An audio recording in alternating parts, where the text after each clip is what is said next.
welcome everybody. Welcome to Waterways, Footpaths, and Wagonways, Hudson River Trade prior to the founding of Hudson. I'm Brenda Schufeld, I'm the History Room Coordinator. This program is part of our programming for Hudson History of Whaling and Maritime Commerce, which is the exhibit that you see all the way around here, that we did in collaboration with the DAR in Hudson, the Hendrick Hudson chapter. Thank you, Virginia. And they have their own exhibit at the chapter, and also Columbia County Historical Society has their own exhibit, and it's all on whaling and maritime commerce in Hudson. I'll just tell you about a few other programs that we're having this October. The exhibit will end at the end of October, but we have a few programs in the meantime, and you're welcome to come here on your own time.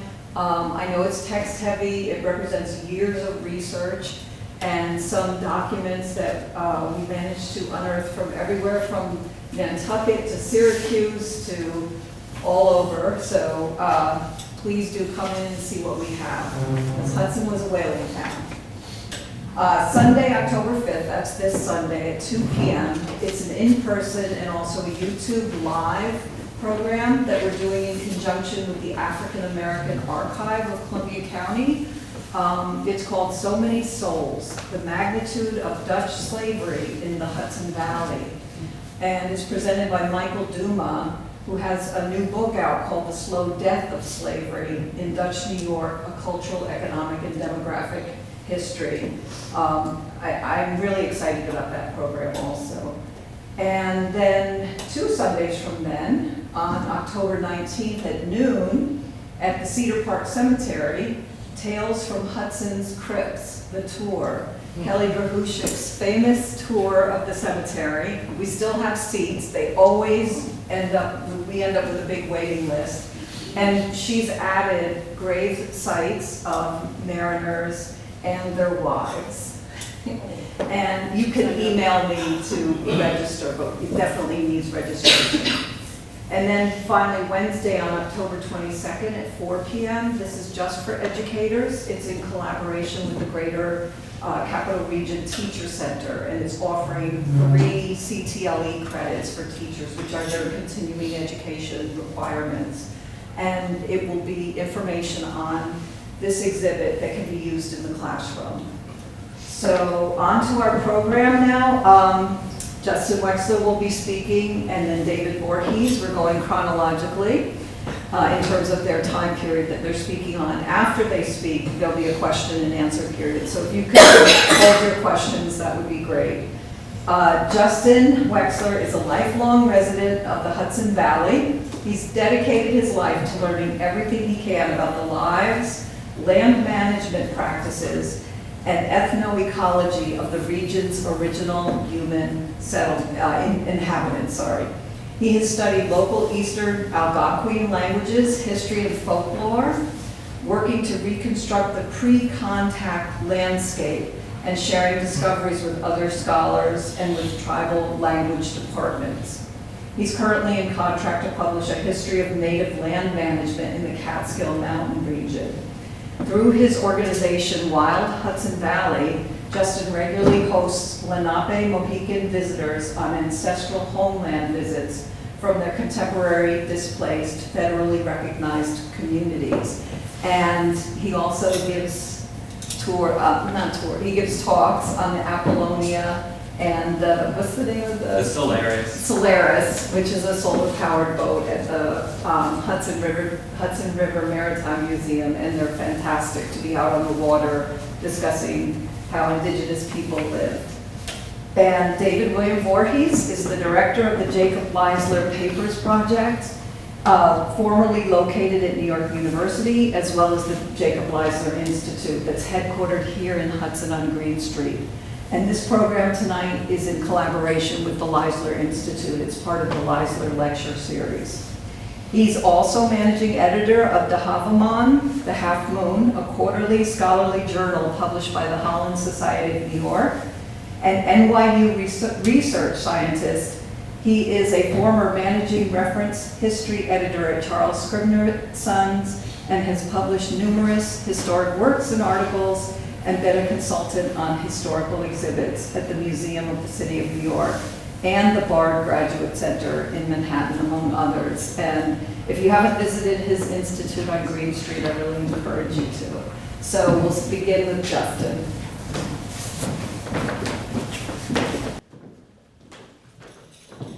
Hello, everybody. Can you hear me okay? Yeah. Not used to using microphones. I don't do it very often.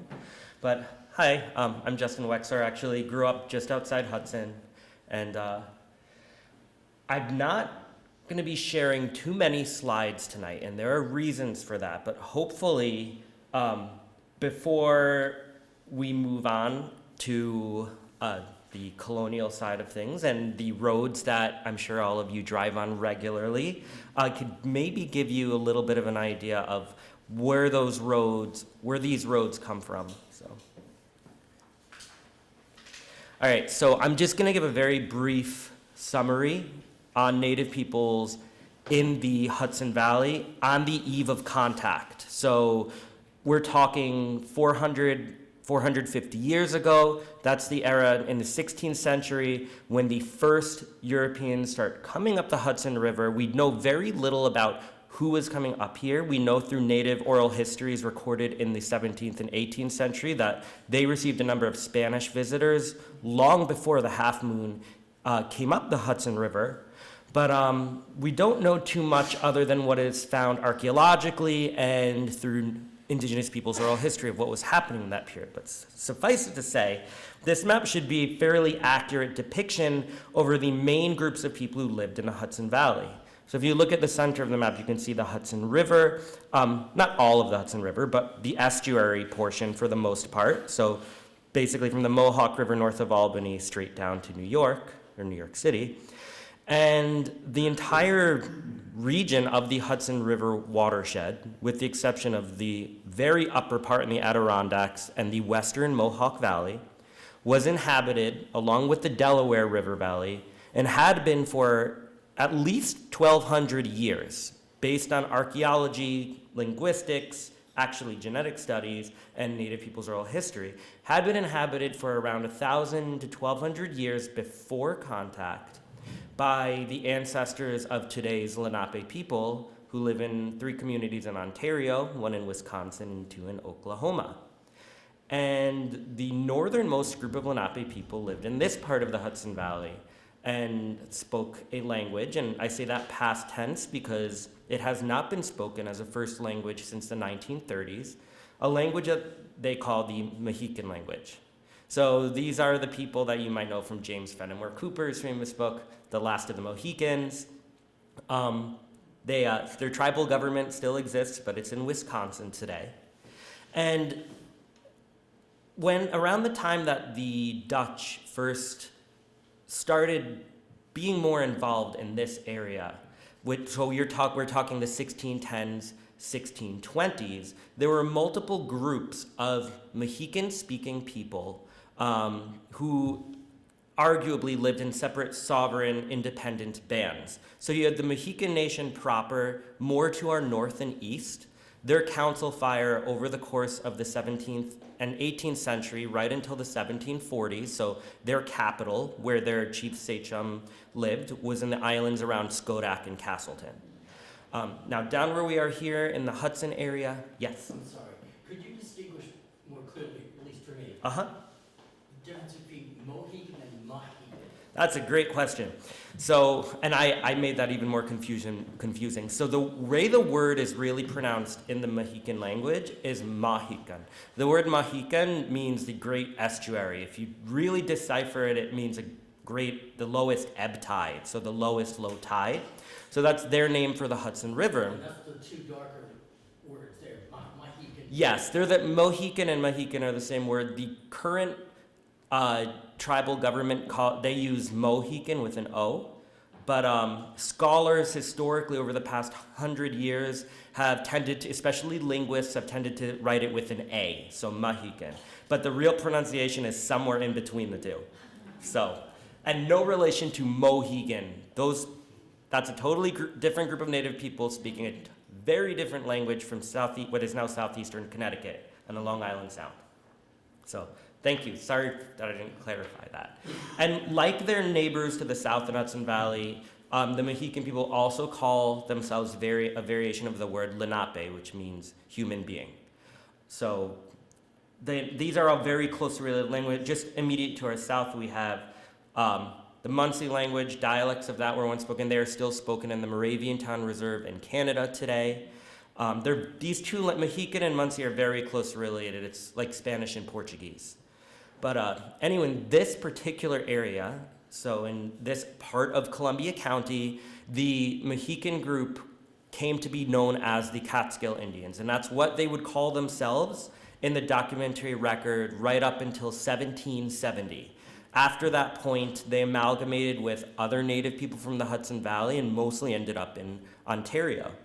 But I just wanted to give an idea of the people that I'm about to talk about, overlaid with some of the more major cities in the Hudson Valley today, and then we'll get into how people moved around before and after contact. So people had to move a lot. A question that I often get from people is, were Native people sedentary? Now, it depends on who you're talking about. Of course, I'm talking about the Hudson Valley right now, but it depends on when in history. I'm not going to go farther back in time than the late woodland period. So the late woodland period, that's just one of the ways that archaeologists classify different eras over the past 12, 13,000 years of evidence of human occupation in the Hudson Valley. The late woodland period started around the same era that the ancestors of the Mohican and other Lenape people seemed to enter the Hudson Valley from the interior. So it's possible that at that point, 1,500 years ago, they were living out in the Susquehanna River drainage, or maybe even out towards the Finger Lakes. And they were driven eastward for some reason. And with them, they brought some big changes to the land. Archaeologically, when you look at the pollen record, so some researchers are able to take cores from bogs, from the bottom of some of our very few ancient lakes in the region, and they can go through those cores and look at the pollen going back as far as when vegetation first returned after the ice sheets retreated 15,000 years ago, and they can determine what the dominant plant species were through that pollen. So if you imagine when you get bad seasonal allergies and you see a greenish yellow sheen on a pond or lake, and that's all wind-blown pollen from trees or maybe grasses, some of that will settle down to the bottom. And if there are still archaeologists or human beings 15,000 years from now, that green sheen you saw might inform them of what the dominant plant species were. Well, we know that around 1,500 years ago, which is around the time that Lenape people likely moved into the Hudson Valley, so the ancestors of the Mohican people around here, at that time we start to see the tree species composition changing. So we're going from sugar maple and beech and hemlock dominated to a lot of oaks and hickories. And that's because of their land management practice of using fire. And on the picture you're seeing different aspects of, so I would make the argument that around the time that they arrived in Hudson Valley, now over the next 1,000 years until the first colonists showed up through the West India Company, I would argue that they were more or less living a very similar lifestyle for most of those 1,000 years. There were some major changes during that time, but when people ask me whether they were sedentary, and talking about this late woodland period and past that, so into the post-contact, so 17th, 18th centuries, yes and no is my answer. Because, and it'll be all clear when I get to the map slide, which is where I'm going to spend the most time tonight. They had permanent communities. Their word for that is Otenai, which all of you are familiar with. The word Ote and Ote, or the morpheme Ote and Otenai, is also in the word totem, like a totem pole. That's a word in other Algonquin languages, so I didn't mention that Lenape Mohican people, they speak a language within the Algonquian language family. They they never call themselves Algonquin. That's actually a separate group of people that live up in Canada in the Ottawa River Valley. But that Ote and Otenai for town, It basically it's that morpheme means a lineage, a family. So that's cueing you into their communities are lineage based. And at least for the past 500 years, and probably farther back than that, they are a matrilineal society, meaning people belong to their mother's family. You belong to your mother's lineage or clan, to her ethnic group. And in their system, men tended to marry out. You couldn't marry within your own community because that would be incestuous. And that clan system still persists in some of their communities to this day, particularly in their 3 communities in Ontario of Native people who once lived in the Hudson Valley. So if you want to imagine these Otanayel, or towns, as they were dispersed, is how archaeologists describe them. So don't imagine a tightly concentrated, nucleated town, but scattered houses. Their word for house, by the way, is wigwam, which is where wigwam comes from. Scattered dwellings on terraces of land safely above floods, but adjacent to floodplains. So if you've ever driven through the village of Claverick, or through Leeds, or gone to historic Huguenot Street in New Paltz, or been out to Marbletown, and you see those 300-year-old, sometimes older, stone Dutch colonial houses, you are in a spot where Native people had one of those communities. And there are many reasons why the first settlers chose and were able to settle in those spots first, and why those tend to be the places with the oldest houses. But if you look from those terraces of land down into the flats, where those huge flat areas are still often growing thousands of acres of corn today, you're looking at an area that has probably had corn on and off for the past 1,500 years. Because that's the other thing that the ancestors of Lenape people brought here. They brought corn with them. Before that time, Native people here were growing other crops, whoever the Native people were living here before that time. I mean, there is a long history of humans in the Hudson Valley. Not long after it became habitable, people were entering here 12,000, 13,000 years ago. But by 1,500 years ago, they were beginning to grow corn, and they had been growing squash for a long time, sunflowers, and beans came around 700 years ago. So these communities were on terraces of land over where they were growing their crops. And these were permanent, spread out communities. There might be a couple houses in one spot, another cluster of houses half a mile away, another house a quarter mile away. They're very spread out. But they also moved. So permanent communities, but people were also moving around. So in the springtime, people were going down closer to the Hudson River to take advantage of spawning fish. Does anybody know what that fish is? I think striper. It's not a striped bass, but striped bass is one of those fish that comes up the Hudson River and its tributaries to spawn in the spring. That's an American shad. Anyone here ever get to eat shad from the Hudson River? Lucky you. By the time I decided I wanted to really try shad, the state put its moratorium because there are basically almost none left and they're struggling to survive.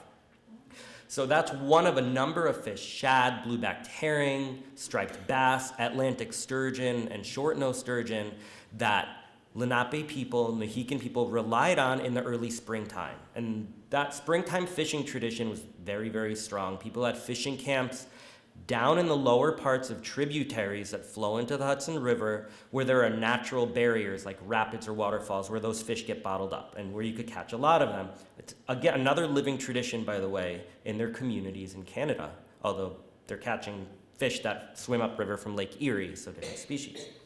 So during the fishing season, women started planting their corn, beans, squash, sunflowers, and other crops right next to those permanent Otenayel, or towns that I mentioned. And by the end of the corn harvest in the fall, people moved again, younger people.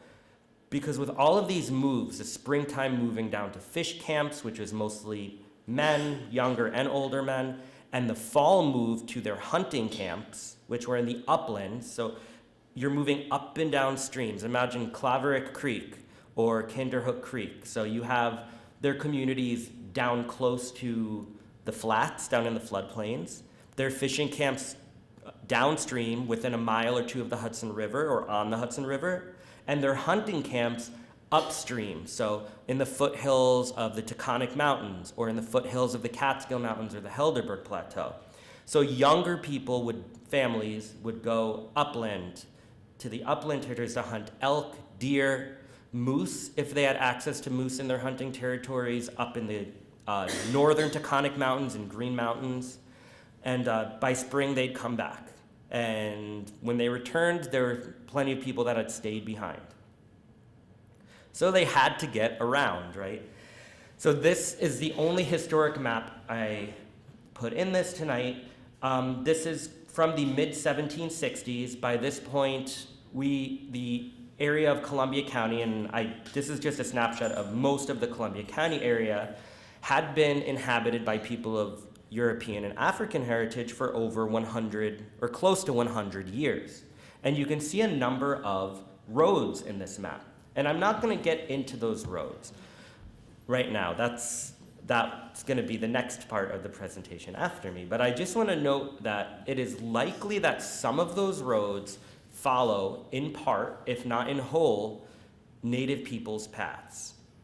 And there are very good reasons for that. People, if you've ever walked on a trail, let's say in a Columbia Land Conservancy site, you might have noticed lots of wild animal footprints in that trail. So wherever we're going to make trails, they're going to be in a place where that is the most direct, easiest walk, in a place that's not going to get constant flooding, that's not particularly dangerous. Animals will do the same thing, and they'll follow in trails that we make, and we'll also follow in animals' trails. And by the way, I didn't think I was going to mention this tonight, but when we had elk in Columbia County until the 18th century, we have at least one record of an elk trail that had been worn deep into the ground going for a mineral lick in what is now the town of Taconic, which is kind of cool. So humans were not the only ones making trails in Columbia County back in the day. But anyway, back to Columbia County, I just want to point out all the yellowish marks on the map. Those are areas I have mapped out that have prime agricultural silt or sand loam soils. So these are the areas where Lenape people pretty much exclusively grew their crops. So wherever you see that yellow, on the elevated terraces of land next to those yellow fertile flats, that's where they had their communities. And the orange dashed line is about as accurate as you're going to get for boundaries between different groups of Lenape and Mohican people in the Hudson Valley. Keep in mind, this is a work in progress. This, especially the place names, and I only put a handful of place names in this, until I've got these through, looked at by the language department of the Mohican Nation and by a friend from the Moraviantown Reserve who's fluent in the Munsee language. These are not to be made public yet, but by the end of next year, they should be published. Excuse me? Yes? Could you point out some of the names, because they're like white? Oh, sorry. I can't read I didn't. anything. All right, well, Only the important ones, sorry. some of the names are still on a map today. So Kopake Lake from Gokpake, which means snake waters or snake lake. Taconic is another one in the southeastern part of the map. That one, it's still, I worked with the Mohican language department 3 years ago, and we did not come to a satisfactory conclusion on the etymology of that one. But there are a few others, like the area of Claverick was called Patcoke, which is it's a word for rapids or waterfalls. It literally means where the water is shaking itself off. Up by Kinderhook, you can see a name, Pachquek, that just means the flats. So a place that's flat and clear. So these are just a handful of place names on the map. But are the dotted and dashed black lines clear, like of potential trails? All right. So interestingly, there is very, very little direct documentation for Native people's trails in Columbia County. It is they're Ulster County, Greene County, Albany, Schoharie. There is abundant documentation in the form of maps, surveyors, field notes, land deeds that directly document Native people's overland trails. Columbia County, all we have And I have searched for years through archives trying to find this kind of information for Columbia County. All we have is a few travelers' vague descriptions and in some of the local histories, the memory that such and such road was originally an Indian path. So where you see the tiny dotted line as opposed to the dashes, those are areas that I feel more confident were definitively trails. Most of these trails, by the way, follow roads you drive on today, like 23 or 22, and a number of major roads that crisscross Columbia County. So why were people using these trails? And I promise I'm going to wrap up soon because I know it's just a half hour and I've probably taken up a lot of that time by now. Now, number one is the obvious, getting from one community to the other. And if you notice, these trails are linking those yellow areas where people were living full-time, where they were growing their corn, beans, squash, and other crops.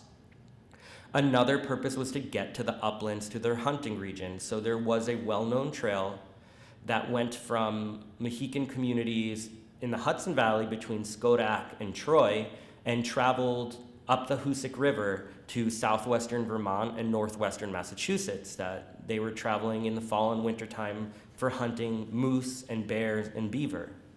So we have trails going into the uplands for that purpose, and also for connecting communities.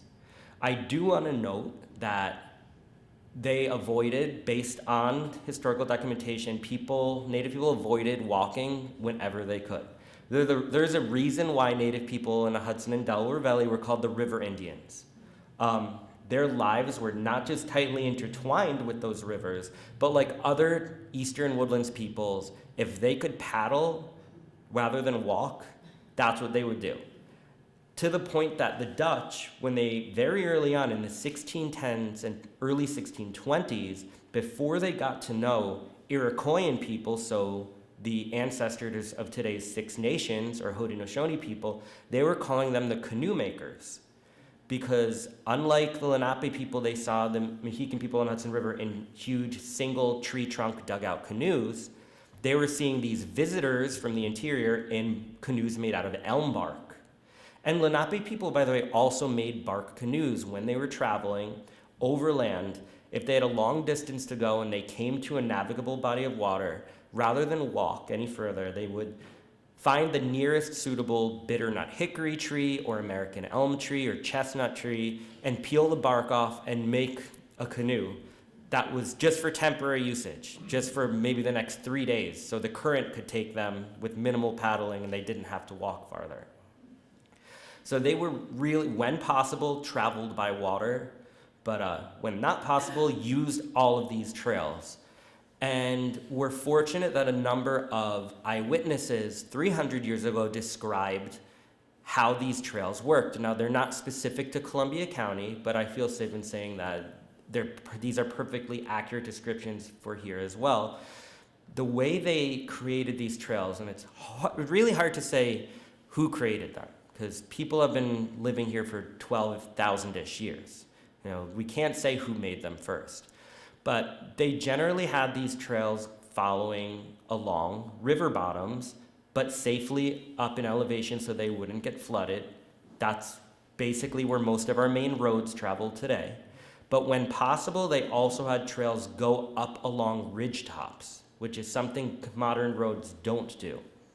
And that is because at the time, and I can't say this for everywhere, but as often as not, the tops of ridges or hills, like Mount Merino, and actually likely Beecraft Hills, were more or less partly treeless. And that is from Native people using fire to manage the landscape for their hunting. Heat rises, fire climbs hills, and we know from early 19th century paintings that many of these rocky uplands that had not been cleared yet by settlers for the merino wool boom or because of the Yankee invasion, they were already denuded or clear of trees, just from centuries of Native people using fire. And so having trails go along these high points gave people a bird's eye view of the territories that they were managing. So that was, in a half hour, as good as I can give you on Native people's past in Columbia County, I will note one other thing. I hear people frequently talk about trade routes, and when studying people from a different culture and a different era, it's easy to impose your understanding of the world today on those people and that era. And there certainly were trade routes in some parts of the Northeast.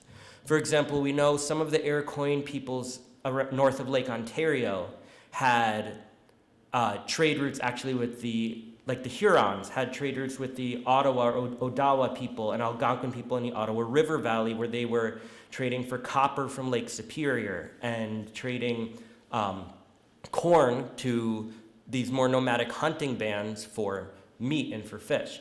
In the case of the Hudson Valley, I would make a strong case that there weren't trade routes as such, that evidence we see of trading, for example, clay pipes that's moving from one group to another, or like projectile points made out of chert, let's say from Greene County showing up in Connecticut, are more an example not of caravans of people trading, but of a kinship network where you have, widely dispersed communities connected through kinship, through intermarriage, through alliances during times of war, and also during times of intercommunal games, which we know they were playing lacrosse. There are a number of places in Hudson Valley, formerly or still today, called katsbaan, which means the tennis court in Dutch, because the Dutch, way they could describe lacrosse in the 1600s was through tennis, which was a game they were familiar with.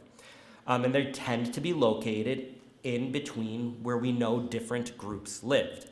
So there are many ways in which things got traded. I don't know that I would say there were trade routes in Hudson Valley 500 or 1,000 years ago, but if that documentation shows up, I'll be the first to, let people know. So thank you all, and I guess at the end, if anyone has questions, I'll do my best to answer them.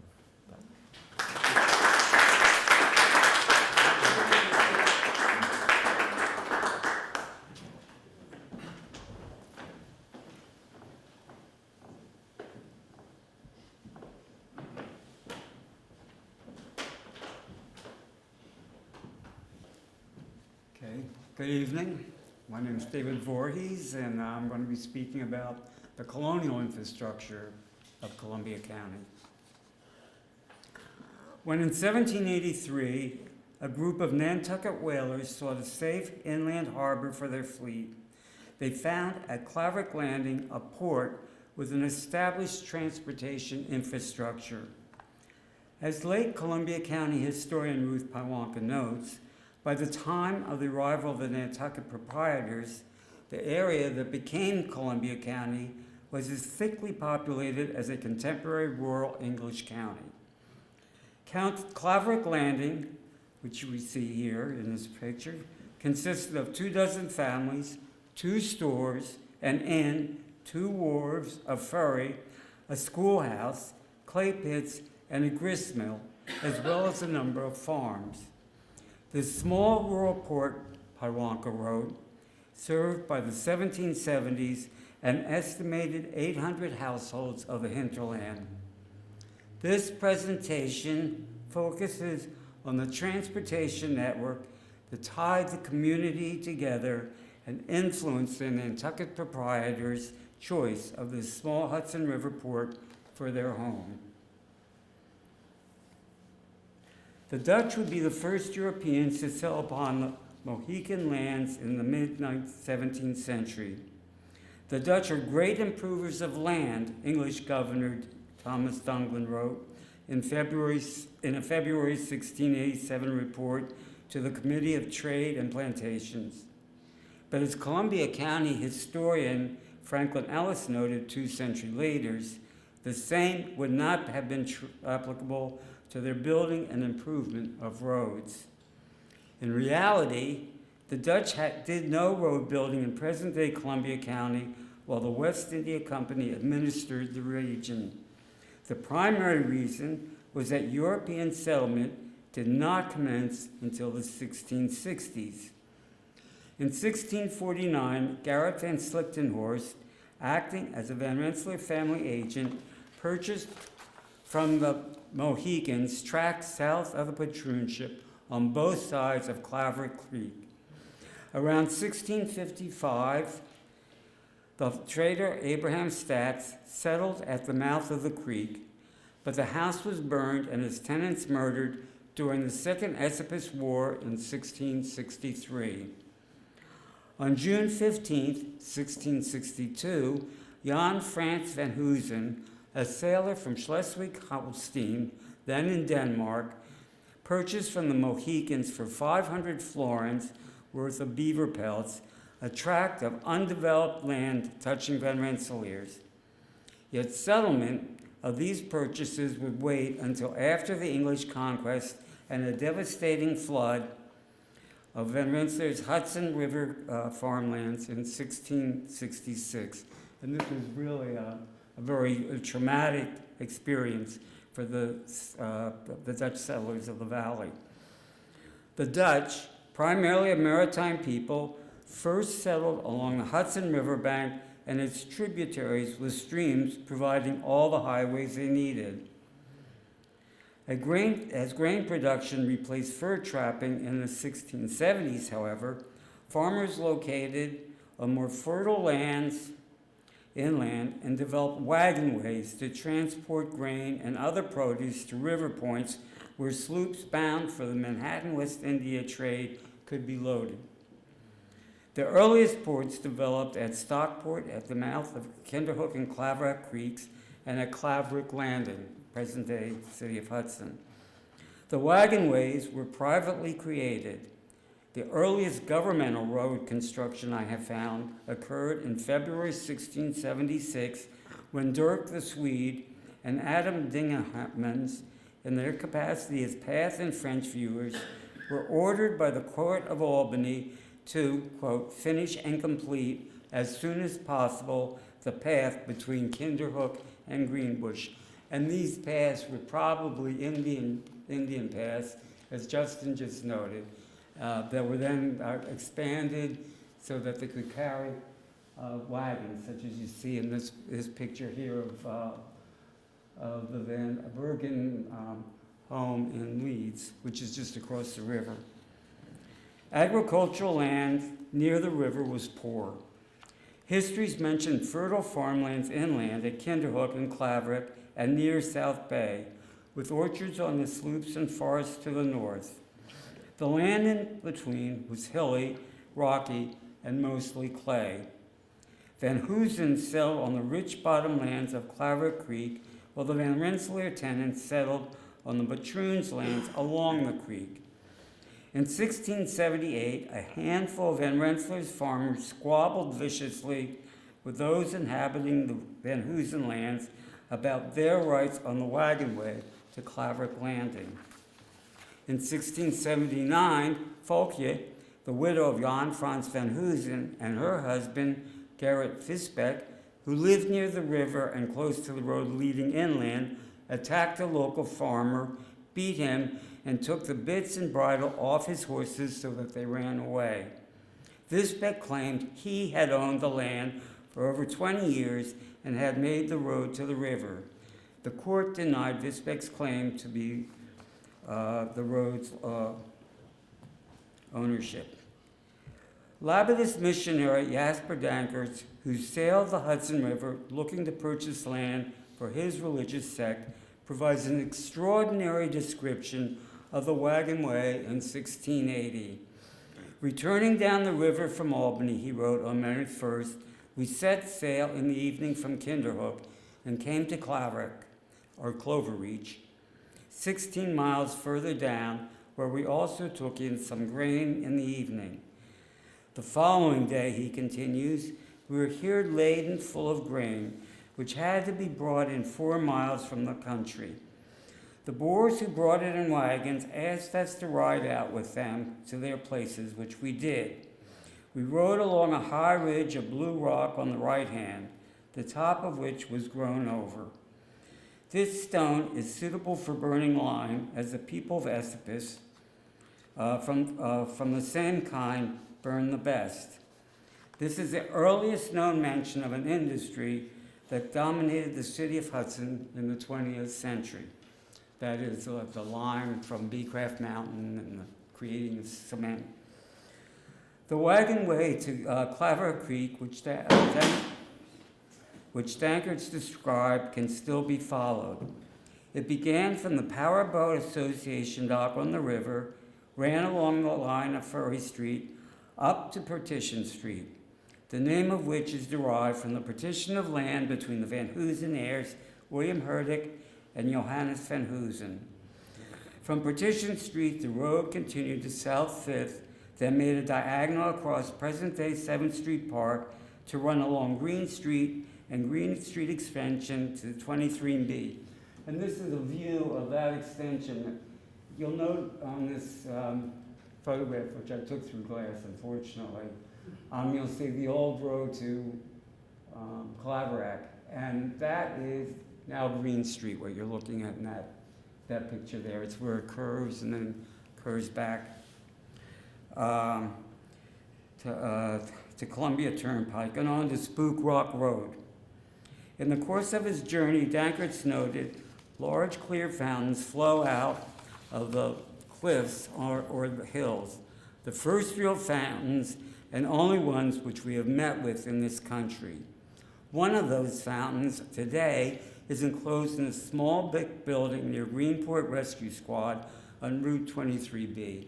I don't know how many of you noticed it when you're driving out there, but you'll notice a little brick building there, and that's a fountain there, and that's where the water flows out of down toward Underhill Pond in Oakdale.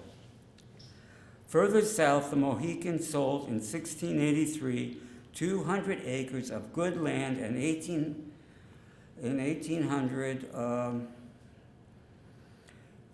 lost my spot now. 1,800 acres of woods on the Roloff Jansen Kill, named after an early Van Rensselaer tenant who traded but never lived on the creek, to Robert Livingston in exchange for goods as well as rights to hunting and fishing in the area. New York Governor Thomas Dongan confirmed the patent to Livingston the following year as the Manor of Livingston. By 1695, the manor had mysteriously expanded to 160,240 acres. Livingston established his manor house and port at the mouth of Roloff Jansen Kill, present-day Linlithgow. By mid-18th century, this was a thriving port due to the Livingston family's development of industrial works. The best known of Livingston's endeavors arose from the settlement further south. Two small creeks enter the Hudson River near Germantown, Germantown Station, and below East Camp Landing. In 1710, Queen Anne purchased from Robert Livingston 6,000 acres in this area for the settlement of German Palatine refugees. The primary royal objective was the manufacture of naval stores, ships, lumber and masts, pitch and tar. Its management was turned over to Livingston. Some 1,200 Palatines were sold on work camps as indentured servants to manufacture the naval stores to pay off their passage. Known as East Camp, the colony had 4 villages: Hunterstown, Queensbury, Ansbury, and Haysbury. The area was later renamed Germantown, and in 1775, Germantown was formed as a district. The Palatines also labored to create a road network for the transport of naval supplies within the manor. In 1685, Livingston had received a Mohegan deed to the Taconic at the eastern edge of the manor, and Justin mentioned the Taconic. King William's War with France in 1688 to 1697 spurred road development for the movement of militia forces from the lower Hudson River Valley and New England toward Canada. As late as 1690, there was no direct route between the Hudson River and New England. In that year, it took Fitzjohn Winthrop's Connecticut militia 10 days to hack their way through the terrain to reach Kinderhook. Palatine workers turned a Native American trail that divided Mohican and Wappinger lands into the King's Highway to Taconic at Crown's expense.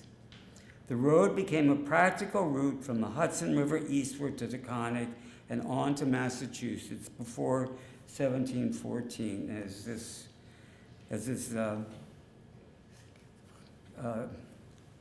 insert of the map shows you. It became a key route for the New England settlers in the 18th century and played a significant role for troop movements during the Revolutionary War. Throughout the 17th century, the development of wagonways was largely done at private or communal expense. Beginning in 1669, however, the English provincial government became involved when it designated a postal route from New York City and Albany. For the first decades, the route was little more than a narrow path following the trails used by the Wickapee Wappingers. As early as 1684, however, it was established, quote, that the rates for riding posts be, per mile, 3 pence. For every single letter not above 100 miles, 3 pence, if more, proportionally. In 1703, the New York Assembly provided for the post road to become, quote, public and common general highway from Kingsbridge in the Bronx to the ferry landing in present-day Rensselaer. In Columbia County, the Albany Post Road ran a mile and a half east along Claverick Creek on the first elevation above the flats or meadowlands. Among Sir William Johnson's papers, it is mentioned that mail service in 1772 was to be sent weekly from New York to Albany, up one side of the river and down the other, for which 100 pounds is to be allowed. The presumption being strong that the service was performed on horseback. It would not be until after the Revolution that the post road's entire length was passable for carriages. On November 24, 1750, an act was passed for the regulation and laying out of highways in Albany County, of which Columbia County was then a part. For this part of the county, it proclaimed, the persons herein named shall be and hereby are appointed commissioners to regulate highways and to lay out such public roads as may still be necessary, and are hereby fully authorized and empowered to put in execution the several services intended by this act. That is to say, for the manor of Livingston, from the southernmost bounds thereof unto the bounds of Claverick, Robert Livingston Jr., Leonard Conan, and Dirk Ten Broek. For Claverick, from the southernmost bounds thereof to the boundary of Kinderhook, John Van Rensselaer, Henry Van Rensselaer, and Caspers Conan. For Kinderhook, from the southernmost bounds thereof through the woods to Greenbush, including all the inhabitants along the road, though they belong to the manor of Rensselaer's Wick, Cornelis van Skyke, Tobias van Buren, and Baron van Buren. Meanwhile, New Englanders began to move westward into the former Dutch territory. Cornelis' 1760s print of the development or taming of the eastern part of the county in the Berkshires is portrayed here. You can see the wagon route, and the wagon on the lower right. Austerlitz was settled by squatters from Massachusetts known as the Spencertown proprietors, who in the 1750s purchased some 6 miles square along the Green River from the Mohicans under a Massachusetts grant. This purchase was divided in 1757 into 2 divisions, with each proprietor entitled to 100 acres in each division. The proprietors' first meeting was held at Spencertown on May 31st, 1757, and soon after decided to lay out 2 highways throughout the township, one crossing it from north to south and the other running east to west, each highway being 8 rods in width. The one running north and south was laid out as wide as that, but the other road, beginning near the northeast corner, cross the town diagonally to the line of Nobletown, about where Hillsdale line now runs. This part of the west of the first road was 4 rods wide, while the remainder was 8 rods wide. Subsequently, they were all reduced to 4 rods each.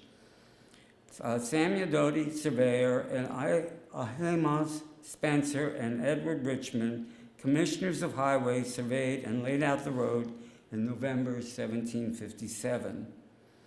Naturally, the arrival of New Englanders resulted in tension and bloody riots over the New York-Massachusetts border from 1752 until 1767.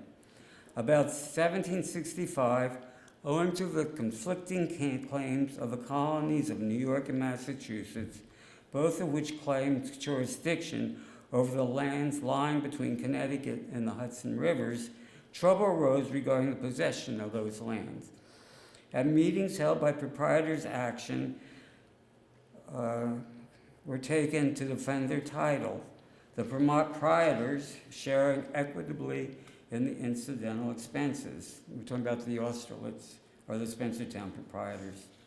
In 1766, the area was shaken by new violence arising from conflicting claims of Massachusetts to the east and tenant unrest on the manors of Rensselaerswyck and Livingston. In June of that year, a riot occurred in Clark that brought the Albany militia and resulted in one death. Ensign John Dean was chosen as an agent to represent them and urge their claims to the land at New York or elsewhere. The troubles, however, continued until finally a meeting was held in May 1767, and it was voted that a memorial be sent to Boston by the Committee of Nobletown and Taconic, requesting the protection of the government of Massachusetts. And it was in that year that the boundary line was made more defined. Additional tensions also arose at the outbreak of the French and Indian War. The French, with their Indian allies, raided the area in 1754-1755. In 1755, they visited Kinderhook, where it was reported, at a time when the men were away, but their stout-hearted wives and daughters were equal to the occasion, for donning male attire as they could find, and shouldering the family arms. They made such a brave show in and about the fort that the Indians retired without attempting its capture. It is believed about this time a small fortification was also erected near the present southeast corner of Grant and Fairview Avenues in Hudson to protect the wagon road to the landing. Later referred to as Fort Aiken, it stood until 1920. The mid-18th century tensions resulted in more professional approach to highway maintenance. Road commissioners appointed in February 1773 record the first survey made June 22nd, 1773. And their report is one certain road beginning at the now dwelling house of Bartholomew Ave, thence northly so as to the roads running now along the east side of the meeting house to the now dwelling house of John McKinstry, and so running into the Albany Road. 10 more roads were located the same year, but the directions are so vaguely described, it is claimed that they were not deemed worthy of reproduction in this connection. At the dawn of the outbreak of the American Revolution, wagon roads crisscrossed present-day Columbia County. In December 1775, Continental Army Commander George Washington commissioned Colonel Henry Knox to transport 59 cannons from captured forts on Lake Champlain to the Army camp outside Boston to aid in the war effort against the British forces. Knox used sledges pulled by teams of oxen to haul these cannons, many weighing over a ton, across the New York and across Columbia County and the snow-covered Berkshire Mountains, finally arriving to the aid of the beleaguered Continental Army in January 1776. There's some dispute as to the exact path that Knox took. It's believed that one of the beliefs is that he went down the Albany Post Road and then went across 23. That's been now disputed, and it's claimed now it went diagonally across, but they're not sure of the exact path. So there were markers were originally placed in 1926, and now new markers, I believe, I understand, are placed elsewhere. So, with the revolution and the creation of new state and national governments, and the city of Hudson's rapid development as a port and hub of commerce, road development within Columbia County acquired a new emphasis. Traffic now greatly increased from New England migration westward and farmers bringing produce to Hudson to travel to the city, to Manhattan. Investors recognized better roads facilitated the movement of goods and farm products. This resulted in turnpikes to help pay for code maintenance as a solution. The building of railroads and the rise of steamboats would also subsequently alter the transportation landscape. Yet the road system laid out in the 17th and 18th centuries, just as in the Indian trails that they were based on, continue to inform the transportation infrastructure even to this day. This presentation barely scratches the transportation developments of the 17th and 18th centuries in Columbia County. Much more could be said, and much more needs to be learned. It is but a brief chapter in the human story of our amazingly rich region. Thank you.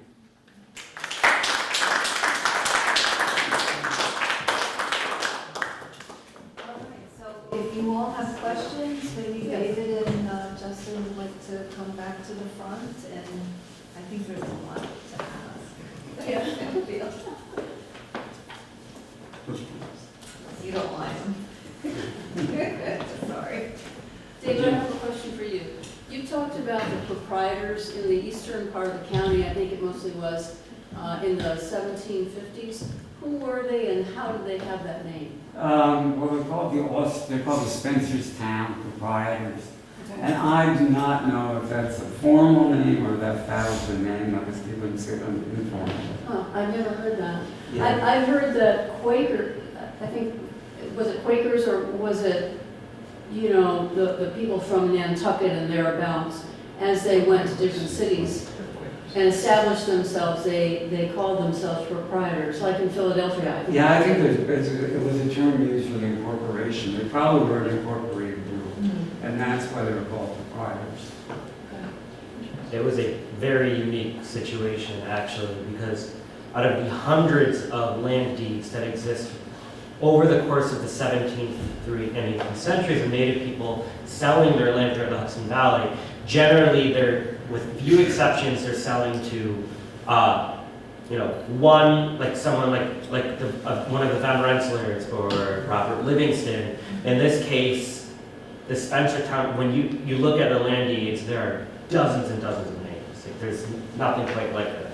And that played a huge role in influencing the Mohican Nation orientation towards the rebels in the American Revolution later. That's a whole other story. Yeah, and there is a deed I didn't mention, that there was a deed that was specifically granted to the Mohicans by the Spencertown proprietors. I mean, it gets very complicated and you need a lot more time to discuss one of these events. It's a very...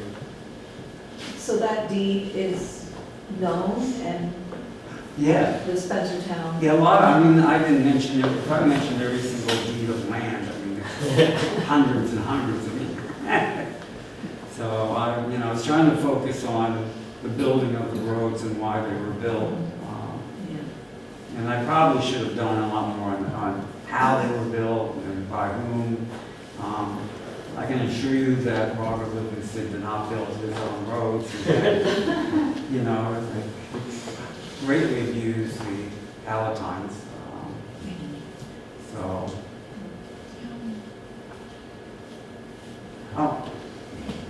You mentioned, or each of you mentioned several different ports along the river. I think, and I don't remember exactly what all you mentioned, but some of the towns that we know, like Kinderhook maybe, and Livingston. Was Hudson by far the best location for a port? Is that why it sort of maintained its place? Because you don't really hear anything about some of those other areas along the river as being a port location. Today, we don't really hear about that. Well, yeah, I mean, you've got to think that you're talking about undeveloped land from a Western European viewpoint. And so these would be the areas where sloops, Dutch sloops that sail along the river could come to pick up grain. They're the best locations. Generally, they're located by a creek. The unusual one is actually Clover Landing. But that's because Why would the creek make it? Because they bring the Dutch, they bring the produce down the creek? like the Indians, they were maritime people. Okay. And the Dutch, actually more than the Native Americans, use the streams for transportation. So when you talk about the development of wagon ways in Columbia County or in upstate, it's more done by the English government under the auspices of English government. I think you also have to keep in mind that at least for the initial first few generations of Dutch settlement, they were really very strongly focused on the Indian trade. And that's why the main reason they were here was trading for pelts, especially beaver. But some of the maps actually that were in this presentation really showed what makes Hudson unique and why the New Englanders chose Clover Landing because of South Bay. There really aren't a lot of places that are like that on Hudson River. Right. It's very So you unique. had a deep. But they would be ideal for larger shipping, right? Right. Okay. Right. Well, they wanted a safe harbor to keep their ships. So, if you don't mind, can we go back to those maps? Because I don't know about everybody else, but I get lost when there's a lot of information and the map is there. Can you go back to that map that Justin was talking I about? couldn't read the map at all. There are a few. Yeah. Yeah, I heard a few that had a very clear image of showing Clover Landing. Well, there's even. Yeah, that one is. I think that's Albany. But there's another map here. You can see that on either side. Can you see that? Yeah, you can just see South Bay a little bit. And North Bay. There's Yeah. a North Bay. There was a North Bay as well. And actually, somebody took me once to look at the remnants of where there were piers in North Bay. At one, I don't know if it's still. Yeah, but there were remnants. So if I could just say from what we learned when we were researching, South Bay, which is down on the lower left, Right. and you can't see all of it, but that has been filled in. And sometimes people don't realize how much has been filled in, over 90 acres. When the railroad was built, the silt can come in, but it can't come back out. So it Right. started filling in, and then also there was the Hudson Iron Works, which we have, we talk about as part of this exhibit. And they purposely left their detritus to fill in that area. And the other thing I was going to say is that part where, and that's the map that the proprietors planned from Nantucket. They weren't even there. They drew all the street grids and planned everything out. But that area that comes out between the two bays, that's where the deep water was. And then South Bay was a lot shallower, so they would actually use that for ship repair. They could bring it in, and when the tide went out, they could repair the bottom of the boat and of the ships at that point. And there were a lot of businesses right here. Right, there were Yeah. tanneries, there were tanneries there for oil.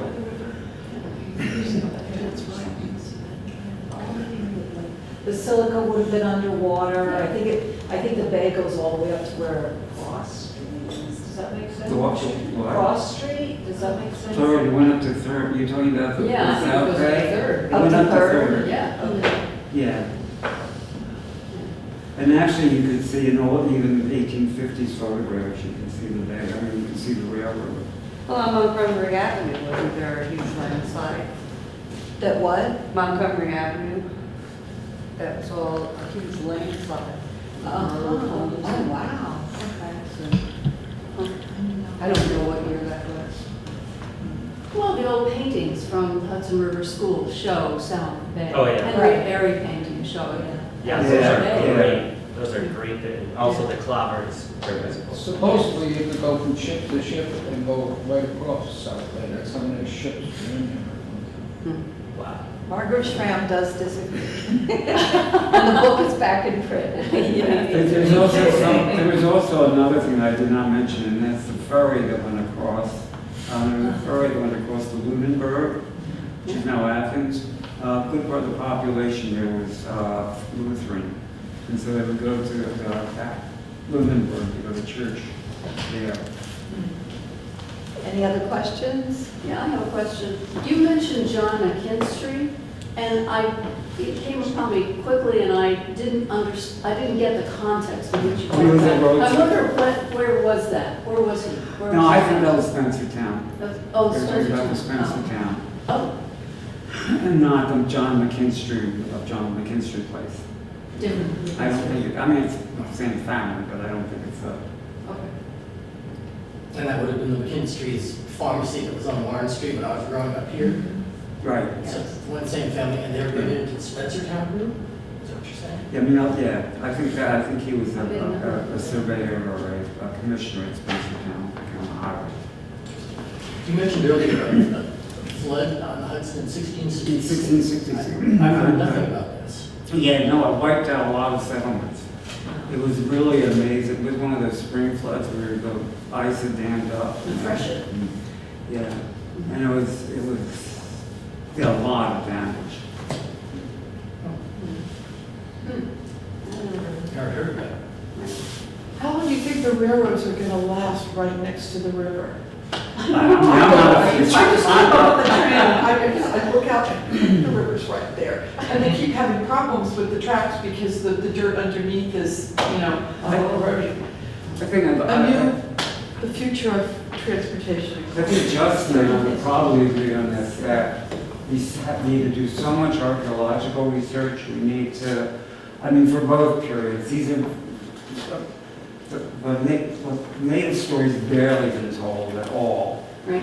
And we know so little about the colonial experience as well. And there's been almost no real archaeological, I think we maybe even have more archaeological than the colonial period right now. Yeah, it's amazing how little there is. I feel like there have been more, there are more things of interest archaeologically floating around in people's attics from amateur archaeologists over the past 200 years. Unfortunately, there's more that is happening to this day. I tell you how often I meet people who are just digging where they shouldn't be and then keeping some of it and selling the rest as an option. There's more of that going on than legitimate archaeology that could inform us of what people's lives were like, unfortunately. I mean, I would really like to see work done along Claver Creek. I would like to see a lot more work being done in that area. Because I've always thought that the original Dutch settlers were probably the combination farm, house buildings, not the separate.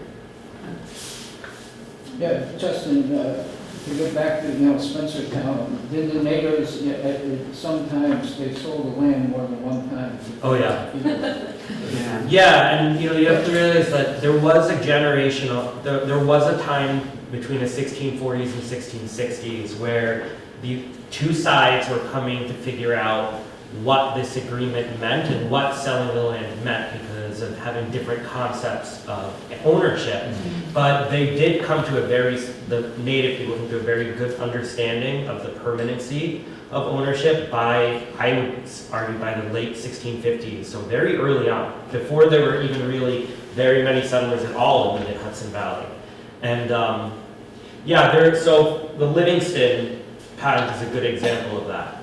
And I don't want to stay on this too long because we're talking about paths tonight. But, and you had mentioned how Livingston's deeds, magically increased to 260,000 acres. But it's Native people are not unaware of that, and the original sellers, over the next 3 generations, continued to approach Livingston to get compensation, one piece at a time. Sometimes they would even, one generation later to the next generation of Livingston say, we don't feel like we were ever fully compensated for this area, and they didn't really have, the Livingstons didn't really have a choice. Yeah, that did happen. And sometimes you had cases where the Mohawks, after winning in a war against Native people in Hudson Valley, would sell land from under their feet in the Albany area and say that they were doing that by right of conquest, and then that would start a legal battle later. So it's complicated. Well, they were much more sophisticated than we give them Yeah. credit for. They knew what they were doing. They were aware of what was going on. And they were trying to take advantage of Europeans as well. I mean, Yeah, 100%. so, and then there's also the problem of the intertribal international issue, let's say, between the Mohawks and the Mohegans. And so they were looking at the Dutch as a buffer sometimes. Yeah. I think they were using, hoping that they would create a buffer. I mean, nobody could foresee what was going to happen in the future, so. And what year did the Huguenots come in? What year? What year Well, were let's they? say New Paltz. Like the New Paltz. Yeah. Oh, well, That's they Much came- later? Is it much? Well, they came in earlier. That was a group that came in and settled there in the 1670s. But the big Huguenot migration is after the Edict of Nantes in 1685, and most of that comes from the French West Indies. Say that again? What came from the French West Indies? The Huguenots? A lot of the French, I mean, they were French, but because Louis XIV basically, outlawed Protestant faith everywhere in his realms, that was in their realms. So a lot of them came here from the French West Indies. I mean, they may have been born in France, but settled in West Indies and then came here. Uh-huh.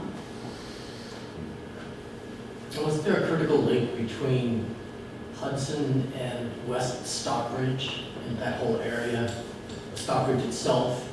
Well, there's a tribal connection. Yeah. The Stockbridge Indians, yeah. Also specific to the trade routes too, because of the bay and the shipping.